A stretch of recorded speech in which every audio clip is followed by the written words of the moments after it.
I was still brushing cake crumbs off my shirt when I saw the note. Folded neatly and propped up against an empty dog bowl, like some passive-aggressive place card. Be a darling and watch your sister's 5 dogs. We're off to the spa. Love you. That was it. No, happy birthday, Luke. No, thanks for always stepping up. Not even a lousy smiley face.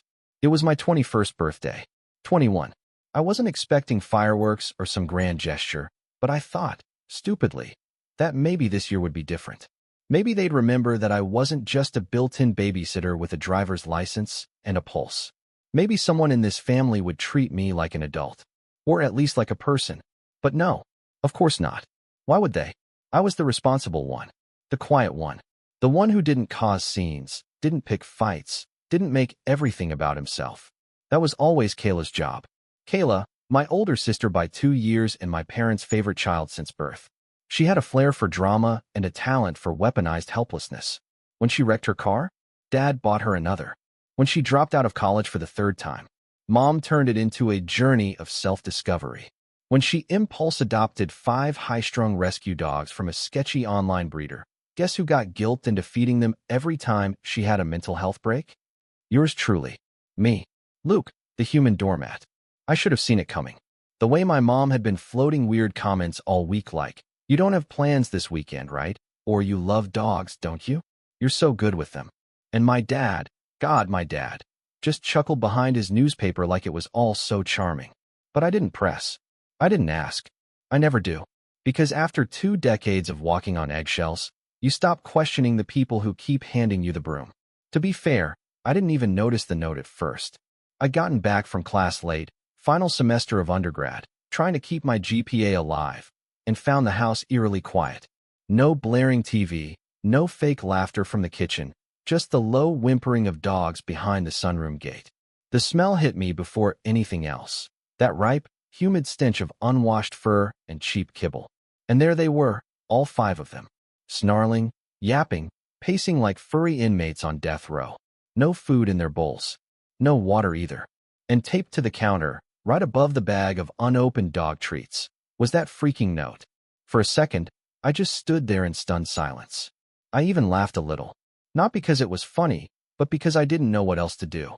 I picked it up, turned it over, as if maybe there'd be a "just kidding" on the back. Nope. Just a second note, tucked behind the first. This one in Kayla's loopy cursive. THX bro. They eat twice a day, love belly rubs, and please don't let them on the couch. Also, Trixie's allergic to beef. Sorry, no timestamp. No heads up. Just dumped on me like always. I don't know why that moment broke something in me. Maybe it was the fact that I'd spent the entire day waiting for someone, anyone, to acknowledge my birthday. Not a single call from my parents. No text from Qley. Even the group chat with my old high school friends was dead silent, save for a meme someone had recycled from last year. And here I was, elbow deep in dog duty for people who couldn't even be bothered to say happy birthday. Not once. I sat down on the armrest of the couch, careful not to let the dogs jump up, as if that rule still mattered, and just stared at the floor. My phone buzzed. It was a selfie from my parents. Mom in a white robe, Dad flashing a peace sign, both of them lounging in a massage room. The caption? Finally some R&R. I swear to God, they looked younger, happier, freer. Like dumping their responsibilities on me had been the vacation itself. I didn't reply. I didn't even open the text. I just locked my phone, leaned back, and let one of the dogs sniff my shoelaces. There was this tightness in my chest. Not anger exactly, but something colder, deeper, like I'd finally hit my emotional credit limit. And all I could think was, I'm done. But the thing is, when you're the good kid, saying I'm done doesn't come easy. You rehearse it 1,000 times in your head before you ever say it out loud. You imagine fights that never happen, monologues you'll never deliver. Because you're too used to being the fixer, the helper, the one who stays behind and cleans up the mess. So I didn't yell. I didn't call them up and demand an explanation. I didn't even rant in the family group chat like Qley would have done. I just stood up, walked upstairs to my room, and started packing. Not angrily, just methodically. Like I was cleaning out a hotel room, not leaving my childhood home. A few changes of clothes. Laptop. Chargers. The small stack of birthday cards I'd saved from past years, most of them from professors, old friends, even a neighbor down the street. None from family. Downstairs, the dogs were still pacing, whining, confused. I didn't blame them. They hadn't asked to be dragged into my sister's self-centered circus. But I wasn't going to be their collateral damage either. Not anymore. 2 hours later, I was gone. I left the house spotless. Not for them, for me. I fed the dogs, filled their bowls with fresh water, and left the baby gate open so they had full run of the place. They'd figure it out. Or not. I didn't care. And when my parents came back that night to a shredded couch, claw marks on the doors, and tufts of fur covering their precious rugs, well, let's just say they were in for one heck of a welcome home party. But I wouldn't know, because by then, I was 3 towns away, checked into a cheap motel with a vending machine dinner and a peace I hadn't felt in years.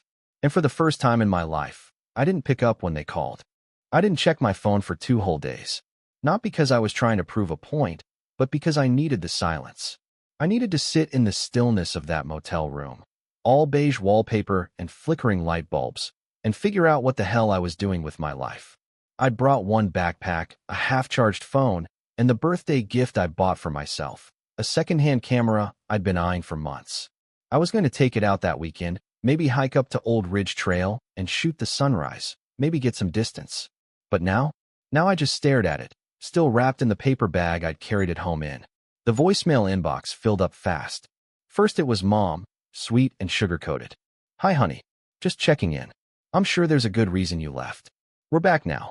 The dogs were a little rowdy, but no biggie. Anyway, call me when you can." Then Qley, more casual. Hey. So the dogs wrecked the couch. Like, destroyed it. You couldn't have at least crated them or something. Seriously. She hung up without even pretending to care. Then Dad, the disappointed tone. "Luke, you left without saying anything. That's not like you. You should have told us. We would have made other arrangements. Just call your mother back, would you? Would have made other arrangements. Right. Like how they would have paid attention to my birthday if I'd just reminded them. Or would have cleaned up after Qley if I'd just asked nicely. That's the thing about my family. They always speak in retroactive empathy. Like their concern only kicks in after the damage is done, and even then, it's conditional." On Monday morning, I finally cracked and listened to the latest voicemail. Qley again. "Okay, what the hell, Luke? The dogs ruined the floor. Like, actual damage. Scratch marks everywhere. The couch cushions are toast, and Mom is freaking out about the carpet. You owe us for this. You just left them here? Who does that? Call me." That one got to me. Not because I felt guilty, I didn't, but because it confirmed what I'd always suspected. I was never the sibling. I was the cleanup crew, the fallback plan, the second string. They didn't care that I was gone. They cared that their furniture was ruined and their weekend was wasted. And somehow that was my fault. I still didn't respond. I checked out of the motel, drove 2 hours south, and crashed on a college buddy's couch for a few nights. Aaron didn't ask questions, just handed me a beer and tossed me a blanket. We watched old movies and made boxed mac and cheese like we were back in sophomore year. It was the most seen I'd felt in weeks. Meanwhile, back home, the group chat blew up. MO on Monday, 9:17 a.m. "Luke, please. This isn't like you. We need to talk." Qley Monday, 11:03 a.m. "The cleaning estimate is $840. We're splitting it 50/50ths. Fair is fair." Dad Monday for 51 p.m. "Your mother's upset. That rug was a gift from her grandmother." Qley Tuesday, 8:40 a.m. "You think this is funny? Grow up." MOM Tuesday, 12:10 p.m. "Luke, you're acting like a child. This isn't how family works." That line did it. This isn't how family works. I stared at that sentence for a long time. Reread it until the words lost meaning. Because if this was family, if using someone, ignoring them, guilt-tripping them, then calling it love, then maybe I didn't want any part of it. I finally typed back a single message. "You left me a note." And then I muted the thread. The next day, Qley showed up to Aaron's place. I should have known she'd track me down. I'd forgotten she followed me on SnapMap.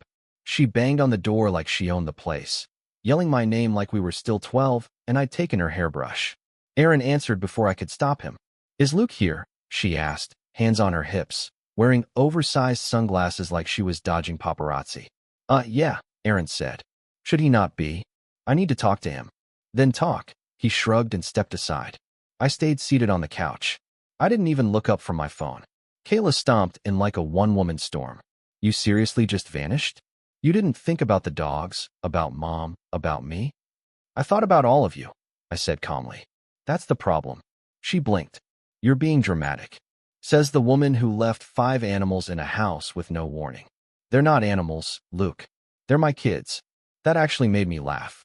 You didn't even feed them. I did. Before I left. She flushed. Well, I was under the impression you'd be there all weekend. I mean, that's what you do, right? Help out? Be the hero? No, I said. That's what I used to do.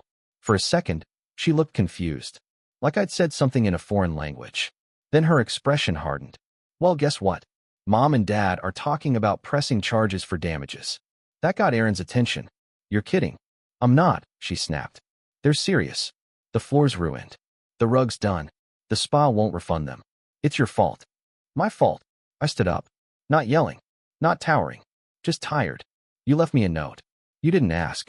You didn't call. You expected me to drop everything. On my birthday. Because that's what I always do, right? And now that I didn't, I'm the villain. Kayla crossed her arms. You abandoned the dogs. They weren't mine to begin with, I said. Silence. Long, uncomfortable silence. I'm not coming back, I added. She scoffed. You're just going to cut everyone off over one weekend? It was never just one weekend. I walked to the door, opened it, and gestured for her to leave. She didn't move. You really think this is how you fix things? You think running away makes you a grown-up? No, I said quietly. I think setting boundaries does. Then I closed the door behind her. That night, the texts started again. First from Mom, sad and syrupy. Then from Dad, cold and clipped. Then Kayla, unhinged. They painted me as unstable, selfish, immature. They called it a phase. Said I was acting out. Said I needed to come home and make things right. But I wasn't the one who broke anything. The next day, Aaron told me he'd overheard his neighbor talking to someone on the phone. A woman, loud and entitled. Something about my brother and getting him evicted. I didn't need a name. I knew it was Qley. That was the moment. The line in the sand. The point of no return. Because for all the guilt, all the manipulation, all the years of bending over backward for them, now they were actively trying to sabotage my life. Not just emotionally. Tangibly. Legally. Publicly. I packed my stuff that night. Not because I was running, but because I was ready. Aaron offered to let me stay. Said we'd figure it out. But I had a better idea. I had something Kayla didn't know. Something Mom and Dad had forgotten. A card I hadn't played yet. And I was done waiting to be dealt in. By the time I left Aaron's place, I was flat broke, emotionally fried, and had nowhere else to go. I wasn't spiraling exactly. It was quieter than that, like drifting underwater. I didn't cry. I didn't yell. I just kept moving. That's the funny thing about rock bottom. It doesn't always come with sirens and explosions. Sometimes it's just a cheap duffel bag, a near-dead phone, and a long drive to nowhere with the windows down because the AC doesn't work. I crashed at a 24-hour diner that night, nursing a coffee for 4 hours until the manager gave me a suspicious once-over and said they don't do loitering. I smiled politely and left a tip I couldn't afford. Then I sat in my car until sunrise, flipping through job listings and half-baked life plans like they were lottery tickets. I considered going back. I really did. Not because I missed them, but because I didn't know what else to do. But every time I thought about walking through that front door again, Kayla with her condescending tone, Mom pretending nothing ever happened, Dad saying, let's just move on, like my feelings were a speed bump, something in my chest tightened. Like walking back would mean erasing everything I'd just started to stand up for. So I didn't. Instead, I pulled into a gas station, bought a 99-cent notebook and a pen, and started making a list. Things I actually want. A place that's mine. A job that pays enough to breathe. People who actually see me. A life that doesn't revolve around apologizing. A reason to wake up that is an obligation. It wasn't profound, but it was a start. I texted a couple of old friends. Not the fake kind who sent memes twice a year, but the ones who still remembered my favorite pizza topping and the time I accidentally walked into the girls' bathroom in 8th grade. Most of them didn't respond. One did. Elijah. We hadn't talked in nearly a year, but he messaged back in 5 minutes. Dude, come stay. My roommate just bailed. You'd actually be saving my rent. So I drove another 6 hours. Elijah lived in a worn-down 2-bedroom apartment above a bookstore. The stairwell smelled like mold and burnt popcorn, and the shower made a high-pitched squeal if you turned the handle too fast. But it was warm and quiet, and no one expected me to feed 5 dogs or stock the fridge. He didn't ask what happened, just threw me a blanket and made me eggs like we were back in freshman year. "Stay as long as you need," he said. I got a job 2 days later. It wasn't glamorous, a part-time shift at a print shop down the block. Minimum wage, fluorescent lighting, an old guy named Barry who kept calling me kid, even though we were probably the same age. But it was honest. And for the first time in months, I didn't dread waking up. I'd walk to work every morning with a thermos Elijah loaned me, earbuds in, hoodie up, breathing in the cold air like it meant something. Like I was finally part of the world, not just watching from the bleachers. Nights were quieter. I'd sit on the fire escape with my camera, snapping long exposures of the street below, trying to remember how it felt to be curious about life again. I started posting the photos online. Nothing serious, just a throwaway Instagram account where I could drop pictures without anyone judging. I didn't expect much, but people started noticing. A travel blog reposted one of my shots. Then a small art collective DM'd me, asking if I wanted to contribute to their next zine. I said yes before I could talk myself out of it. It wasn't money, not yet, but it was something better, recognition. One night, a message popped up from an unfamiliar account. It was a woman named Grace, said she ran a small creative agency looking for a photographer for a local event. I told her I didn't have gear. She said, "We'll rent it. Just bring your eye." I almost said no. I was still walking around with imposter syndrome like a second spine. But something in me, some tired, stubborn part that had lived too long in the shadows, said yes. The event was a community fundraiser. Nothing fancy, but I showed up early, stayed late, and shot everything I could. Kids playing tag under string lights, a grandpa slow dancing with his wife on a creaky wooden stage, someone spilling lemonade and laughing about it. Real stuff. Unfiltered. Unposed. When I sent Grace the photos, she replied with one word, "Wow." She paid me $150 and asked if I'd be interested in doing another shoot. Then another. 2 weeks later, I bought my first real camera with the money I'd saved. Around that time, Kayla started texting again. First, it was subtle. Hey, just checking in every few days. Then, "We haven't seen you in a while. Mom's been worried." Worried. Right. Like she hadn't tried to get me kicked out of Aaron's place. Like she hadn't called me selfish and unstable. I ignored her. Then came the guilt trip texts. "Kayla, Wednesday, 6:42 p.m. It's been 2 months, Luke. Are you seriously ghosting your entire family over a dog-sitting thing?" Kayla, Friday, 11:10 a.m. Mom's birthday is coming up. If you don't show up, she'll be crushed. Just saying. Kayla, Saturday, 2:37 p.m. Okay. Wow. So this is who you are now? Mr. Independent with his little camera business? Good for you. Don't forget who helped you get there. That last one nearly made me throw my phone across the room. Helped me? They hadn't even said happy birthday. They hadn't supported my photography when I was 16 and wanted to take classes. Dad had called it a hobby, not a career. Mom told me to be more realistic. I stared at the message for a long time. Then I blocked her. That was the day I realized something important. Rock bottom wasn't just a place. It was a filter. It showed you who would come looking for you when you vanished, and who would only miss what you used to do for them. Elijah threw me a small birthday dinner a month later, belated, but it was the first one that actually felt like mine. A couple friends from the art collective showed up. Grace brought cupcakes. Barry from the print shop even stopped by with a used camera strap and said, "Don't tell anyone I'm soft." I didn't, but I wrote him a thank you note anyway. I was still broke, still rebuilding, but I felt whole. There was this quiet strength growing in me, like muscles I didn't know I had. I wasn't angry anymore, not exactly. Just done. Done begging to be included. Done waiting to be chosen. Done playing the part of the dutiful son and convenient brother. I'd started writing again, too. Nothing serious, just journaling. But it helped.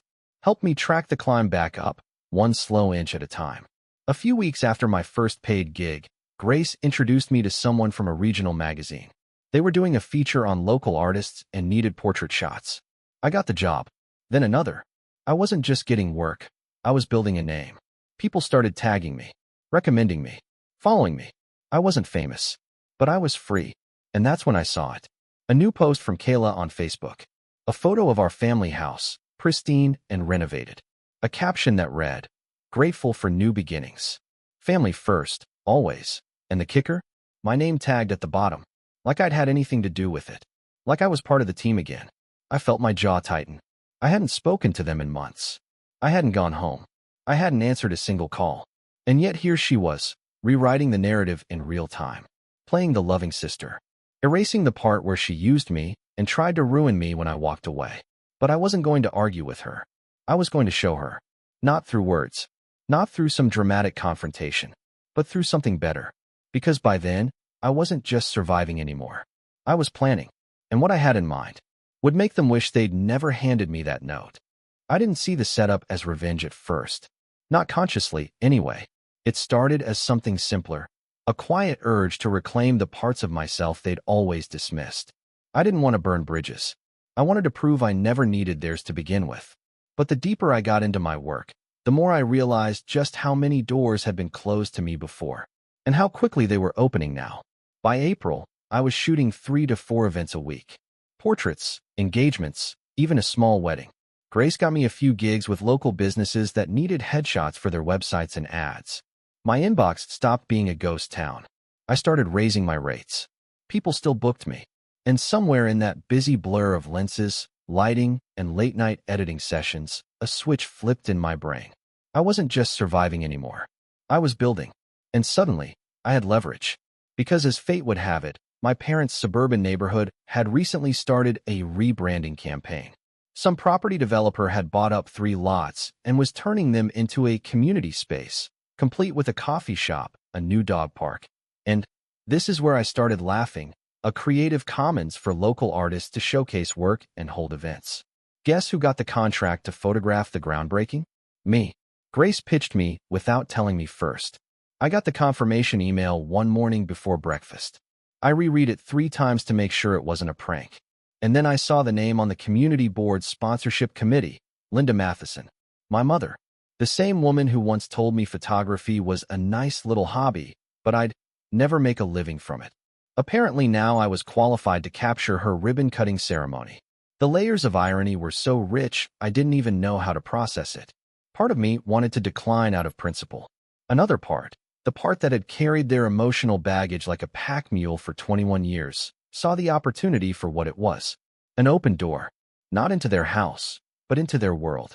And this time, I got to decide what story got told. So I said yes. Grace arranged the shoot logistics. I scoped out the location, marked lighting angles, tested sound. Every detail locked down. I wasn't just going to show up. I was going to own it. I started prepping a behind-the-scenes vlog, my first. Just raw footage of me setting up tripods, narrating the layout, giving tips for event coverage. But halfway through filming it, I had an idea. What if the video wasn't just behind the scenes? What if it told the real story? Not the one my parents would post on Facebook. Not the polished version Qley would share with some syrupy caption about the value of community. But my story. I didn't make it bitter. I made it honest. I opened with a shot of the community lot, empty and half-paved, and said, "Funny how life circles back. A year ago, I couldn't get anyone to take me seriously with a camera, least of all my family. They thought this was a phase, a distraction, not something real. But now I'm getting paid to document the world they live in. And the best part? They hired me without even realizing it." I smiled into the lens.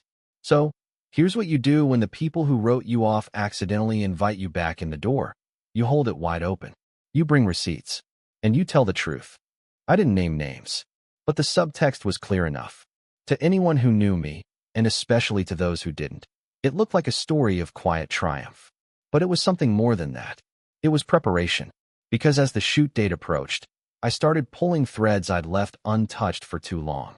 I revisited old messages, saved voicemails, screenshotted texts, not to weaponize them, just to have a record, a paper trail.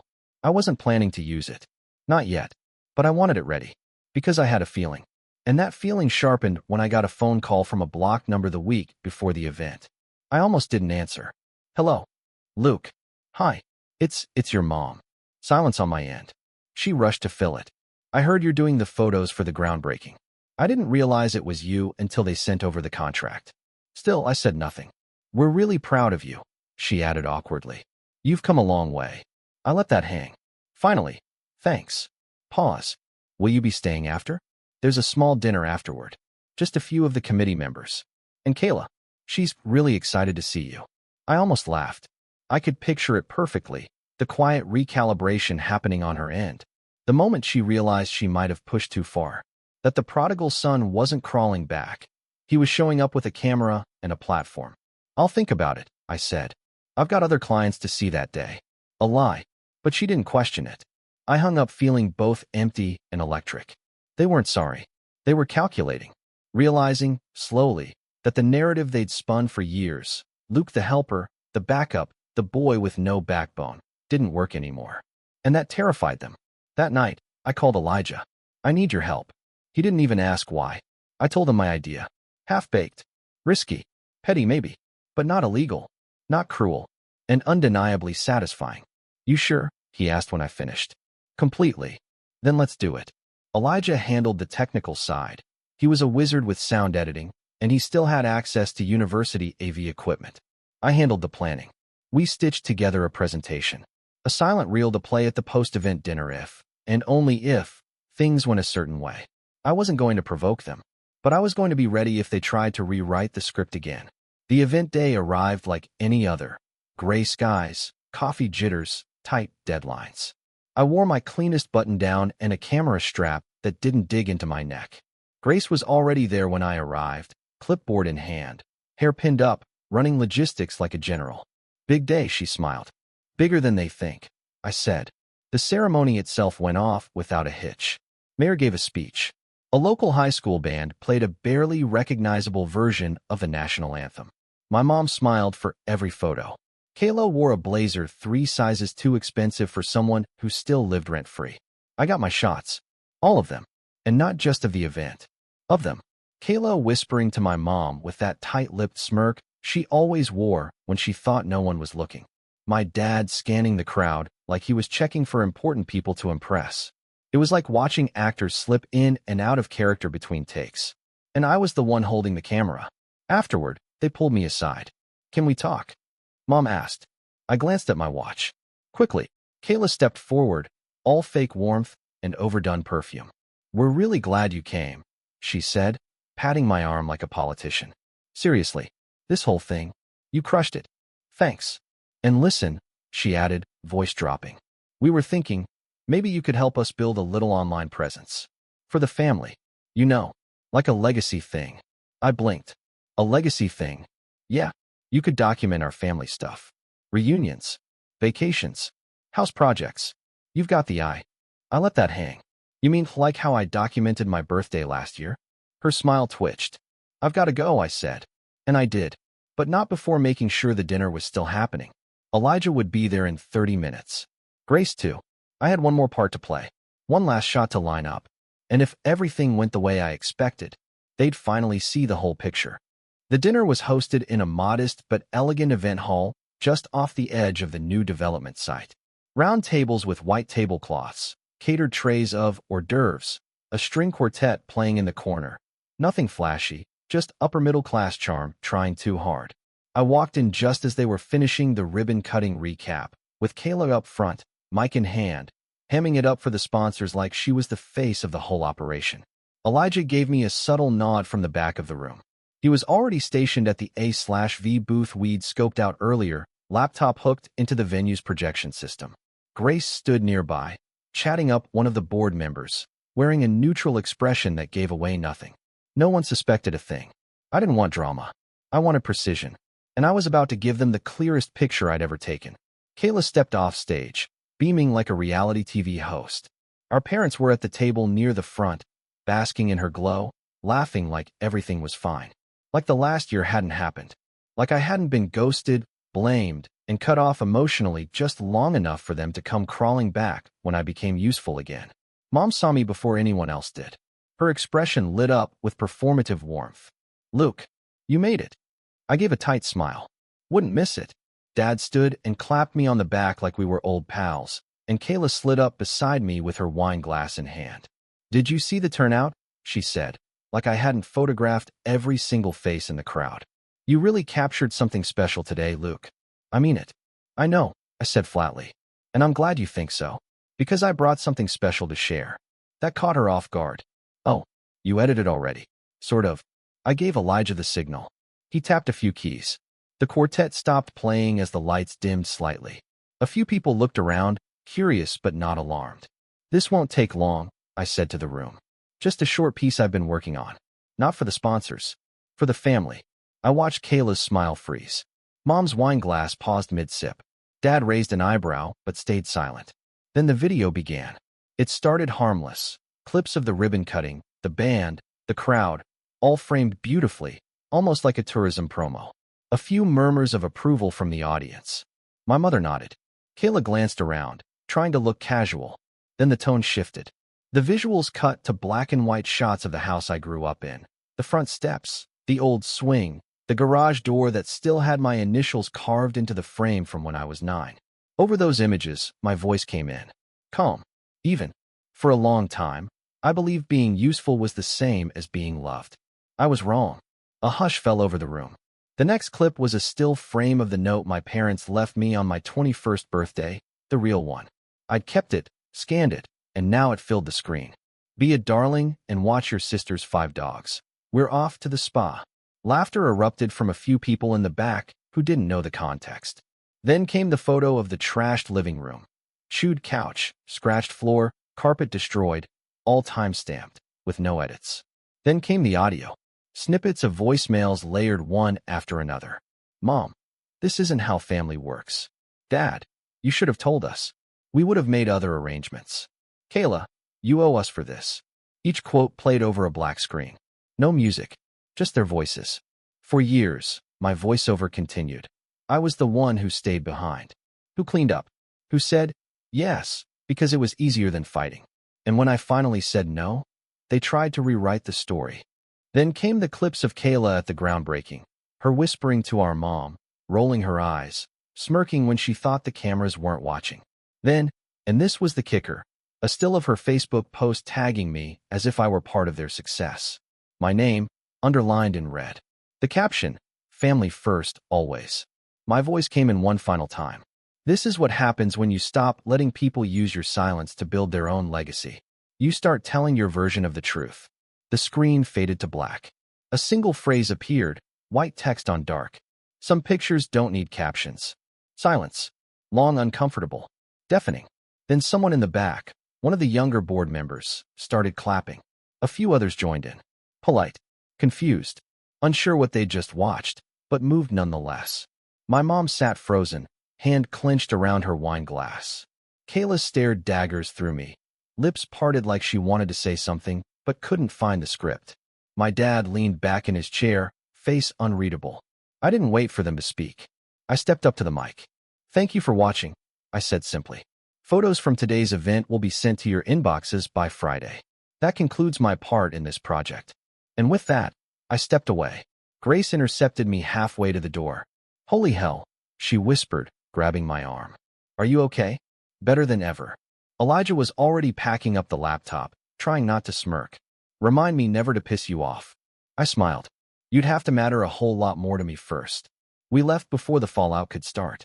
But the fallout came anyway. The next morning, my email was full. 3 requests from local publications asking to feature the video as part of a series on toxic family dynamics. 1 message from a nonprofit asking if I'd consider doing a short film on emotional abuse in family systems. And 24 new client inquiries for photography work. I didn't hear from my parents directly, but I did get a voicemail from Kayla.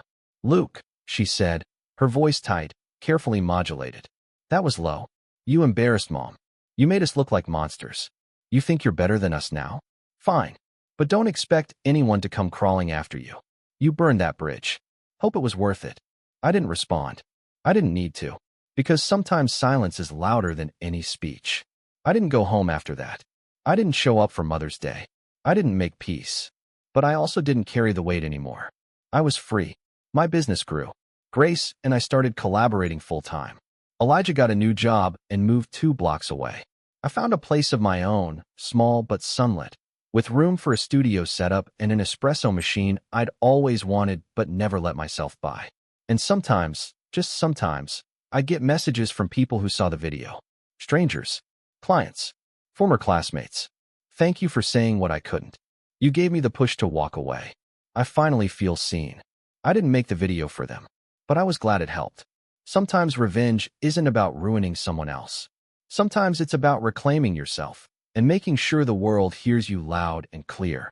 I printed one of my photos, a shot of that old swing in front of my childhood home, slightly tilted, with the sun just catching the edges of the chipped paint. I hung it above my desk, a reminder that even broken things can be framed beautifully. And some stories, especially the painful ones, deserve to be told.